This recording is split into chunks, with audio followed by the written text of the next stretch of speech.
വിശുദ്ധ യോഹന്നാൻ്റെ സുവിശേഷം 3-ാം അധ്യായം 16-ാം വാക്യം. ദൈവം തൻ്റെ പുത്രനെ അയക്കാൻ തക്കവണ്ണം ഈ ലോകത്തെ അത്രയധികം സ്നേഹിച്ചു. എല്ലാവർക്കും ക്രിസ്മസിൻ്റെയും പുതുവത്സരത്തിൻ്റെയും മംഗളങ്ങൾ ഒത്തിരി സ്നേഹത്തോടെ ആശംസിക്കുന്നു. മനുഷ്യന് സങ്കല്പിക്കാൻ സാധിക്കാത്ത സ്നേഹത്തിൻ്റെ മഹാ അത്ഭുതമാണ് ക്രിസ്മസ്. ഒരു പുൽക്കൂട്ടിൽ പിള്ളക്കച്ചയിൽ പൊതിഞ്ഞ ഒരു കൊച്ചു കുഞ്ഞായി ദൈവം മനുഷ്യൻ്റെ കരങ്ങളിലേക്ക്.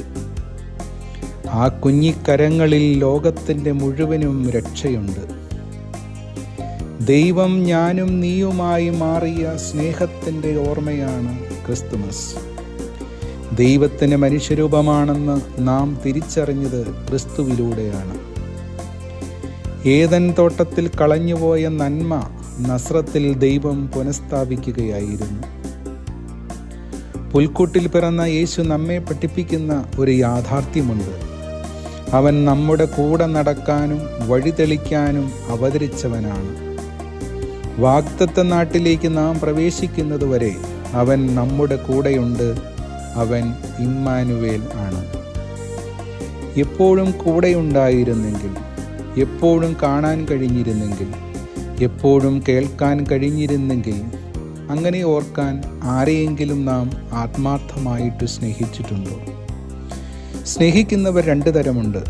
സ്വന്തമാക്കണമെന്ന് കരുതി സ്നേഹിക്കുന്നവരും സ്വന്തമാണെന്ന് കരുതി സ്നേഹിക്കുന്നവരും. സ്വന്തമാണെന്ന് കരുതിയ സ്നേഹത്തിന് ഇത്തിരി ഭംഗി കൂടുതലാണ്, അല്ലേ?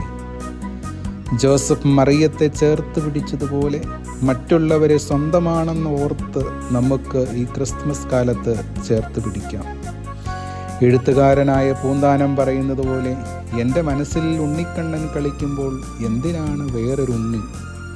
ഉണ്ണി ഈശോ നിൻ്റെ ഹൃദയത്തിൽ സ്നേഹം കൊണ്ട് തുള്ളിക്കളിക്കട്ടെ.